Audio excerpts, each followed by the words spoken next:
Hello everyone, स्वागत है आप सभी का हमारे यूट्यूब चैनल में। इस वीडियो में हम आज आप सभी को सांख्यिकी के कुछ आंकड़े दिए गए हैं, इनकी एक सारणी बनाना है। तो सबसे पहले हम आइए सवाल के माध्यम से देखते हैं। तो यहाँ पर हमारा आंकड़ा दिया गया है 2, 5, 15, 25, 20, 12, 8, 7, 6, 16, 21, 17, 30, 32, 33, इस तरीके से ये 23 आंकड़े दिए गए हैं। किसी भी वस्तु के ये आंकड़े दिए गए हैं, तो इनकी बारंबारता बंटन सारणी बनाना है हमें। तो सबसे पहले इसका हम जब आंकड़े काफी संख्या में होते हैं तो इनका हम परास ज्ञात करते हैं। परास ज्ञात करने के लिए सबसे छोटा आंकड़ा और सबसे बड़ा आंकड़ा चुनते हैं। तो परास इसका हो जाएगा परास, यहाँ बड़ा आंकड़ा सबसे बड़ा यहाँ 57 है, तो 57, और सबसे छोटा यहाँ देख रहे हैं 2 है। तो इसमें से ये घटा लेंगे तो ये हमारा हो जाएगा 57 में से 2 घटाएंगे तो ये हो जाएगा 55, यहाँ 55 आ गया। तो इस तरीके से इसका परास पहले ज्ञात करते हैं, यानी सबसे बड़ा और सबसे छोटा। अब इन आंकड़ों को हम 10-10 के अंतराल पे डिवाइड कर देते हैं, यानी 0 और 10 के बीच में कितने आंकड़े आते हैं, 0 और 10, 10 और 20 के बीच में, 20 और 30 के बीच में कितने आंकड़े हैं, 30, 40, 30, 40, 40, 50, 40, 50, 50 और 60। क्योंकि अधिकतम 57 है इसलिए यहाँ 60 तक डिवाइड करेंगे, इसको वर्ग अंतराल को 60 तक लेंगे हम। और सबसे छोटा 2 है इसलिए 0 से 10 के बीच में लेंगे। अगर यह 12 होता तो हम 10 और 20 के बीच में लेते उसको। इस तरीके से हम वर्ग अंतराल के रूप में, जब आंकड़ों की संख्या ज्यादा हो तो हम उसको क्लास इंटरवल के रूप में बनाते हैं। अब इसके बाद देखते हैं 0 और 10 के बीच में, ध्यान देना है 0 और 10 के बीच में हम जो 10 वाला आंकड़ा है उसको नहीं लेंगे, इसमें हम उसको इसमें लेंगे 10 और 20 के बीच वाले में। ये चीज इसमें ध्यान देना है।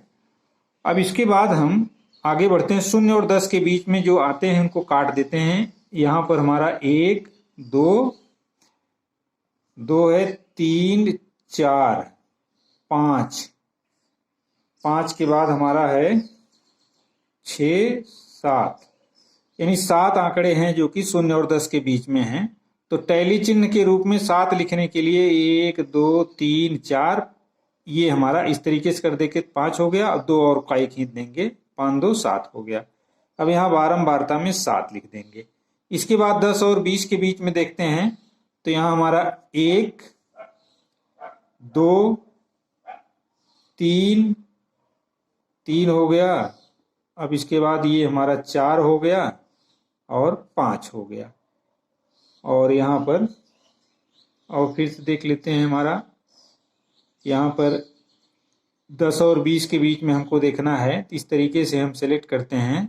एक 15 है, 12 है, 2 हो गया, 3 हो गया, अब एक 4 हो गया। अब इसके बाद ये 5 हो गया और ये 6 हो गया। तो 6 आंकड़े हैं। अब यहाँ पर हम 6, 1, 2, 3, 4, इस तरीके से 5 हो गया और एक ये 6, टैली चिन्ह इस तरीके से बना देंगे। अब यहाँ लिख देंगे हम 6। फिर इसके बाद 20 और 30 के बीच में देखते हैं। अब 20 और 30 के बीच में देखने के लिए यहाँ पर 1 है, 2 है। हमने बताया कि 20 को इसको इस वाले कॉलम में लेंगे, इस वर्ग अंतराल में 20 और 30 के वर्ग अंतराल में। 10 और 20 के वर्ग अंतराल में 20 को नहीं लेंगे। तो ये हमारा 1 हो गया, 2 हो गया, फिर इसके बाद 3 हो गया, 3, 4, 4, 5 हो गया।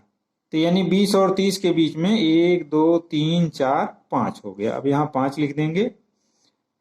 अब 30 और 40 के बीच में यहाँ हम देखेंगे, 30 और 40 के बीच में ये देखिए यहाँ पर 1 है, 2 है, फिर इसके बाद 2 आंकड़े इसमें आए हैं। तो हम यहाँ 2 1, 2, अब यहाँ 2 लिख देंगे हम।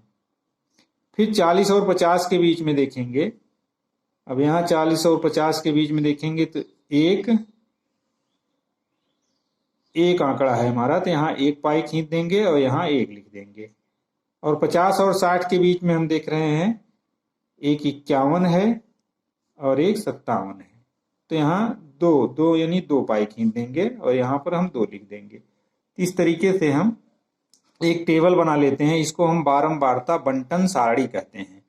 अब यहाँ अगर हम इसको गिनेंगे तो जितने आंकड़े हैं इनकी संख्या 23 है, तो 23 ये आएगा। 7 6 13, 13 5 18, 2 20, 1 21, 21 2 23। यहाँ देखिए योग हमारा योग आंकड़ों का 23 आ जा रहा है।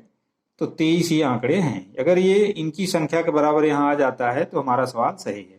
और इसको इस तरीके से हम काटते जाते हैं। अगर मान लीजिए हम कोई गलती कर देते हैं तो यहाँ पर एक आध आंकड़ा अगर छूट जाता है तो उससे हम उसको ठीक कर देते हैं। इसलिए सदैव गिनती करते समय इन आंकड़ों को हम काट देते हैं। तो आशा करता हूं कि ये सवाल आपकी समझ में आया होगा। तो इस तरीके से अगर आंकड़े दिए गए हैं उनकी टेबल हम बना लेते हैं। अब अगर टेबल दी गई है, इस पर आधारित तमाम सवाल पूछे जाते हैं। आइए हम अगले उदाहरण में टेबल पर आधारित जो सवाल होते हैं उसको सिखाएंगे कैसे पूछे जाते हैं। अब जो प्रश्न पूछे जाते हैं, इस तरीके की टेबल दी रहती है। मान लीजिए ये टेबल दी गई है, तो प्रश्न पूछा जाता है कि इस टेबल की जो वर्ग अंतराल दिया गया है 10 और 20, इसकी निम्न सीमा और उच्च सीमा ज्ञात कीजिए।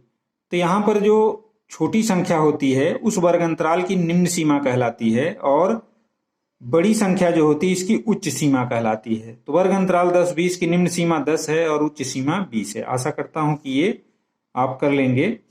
और किस वर्ग अंतराल की बारंबारता सबसे अधिक है, तो यहाँ पर हम इसमें देख लेंगे। तो यहाँ 6 जो संख्या है, ये 7 संख्या जो है ये सबसे अधिक है, यानी 0 और 10 वर्ग अंतराल वाले सारणी की बारंबारता सबसे अधिक है।